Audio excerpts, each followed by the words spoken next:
কাৰেণ্টৰ বিলটো আপুনি নিজৰ মোবাইলতে কিমান আহিছে কেনেকৈ চাব পাৰিব তাৰ বিষয়ে আজি এইটো ভিডিঅ'ত মই আপোনালোকক দেখুৱাম। তো বন্ধু বান্ধৱীসকল স্বাগতম জনাইছোঁ আপোনালোক সকলোকে SK জ্ঞান আছামৰ নতুন এটা ভিডিঅ'লৈ। তো আপোনাৰ কাৰেণ্টৰ বিলটো কিমান আহিছে চাবলৈ প্ৰথম আপোনালোকে নিজৰ মোবাইলতে ব্ৰাউজাৰ এটা খুলি লওক আৰু ব্ৰাউজাৰটো খোলাৰ পিছত তাত চাৰ্চ কৰক APDCL।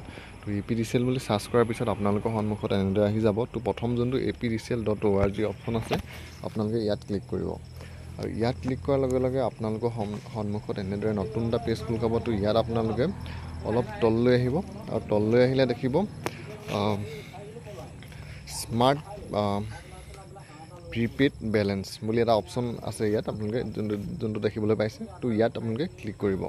স্মাৰ্ট প্ৰিপেইড বেলেঞ্চত আপোনালোকে ক্লিক কৰিব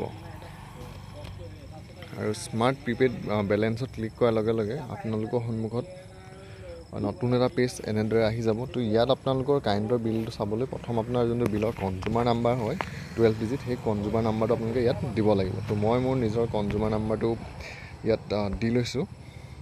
তো আপোনালোকেও ইয়াত কনজিউমাৰ নাম্বাৰটো দি ল'ব। কনজিউমাৰ নাম্বাৰটো দিয়াৰ পিছত ইয়াৰ যোনটো আপোনাৰ তলত কেপচাৰ আছে, সেই কেপচাৰটো আপোনালোকে ইয়াত প্লাছ কৰিব লাগিব। তো ইয়াত সুধিছে 9 হাতে কিমান, সেইটো আপোনালোকে যোগ কৰি আপোনালোকৰ বেলেগ বেলেগ সংখ্যা থাকিব। তো সেইটো প্লাছ কৰি আপোনালোকে ইয়াত নেক্সটত ক্লিক কৰিব।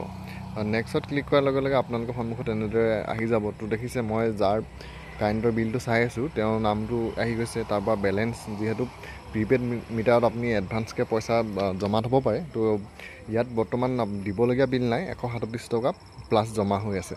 তো বন্ধু বান্ধৱীসকল আপোনালোকেও এনেদৰে প্ৰিপেইড মিটাৰৰ বেলেঞ্চটো চাব পাৰিব।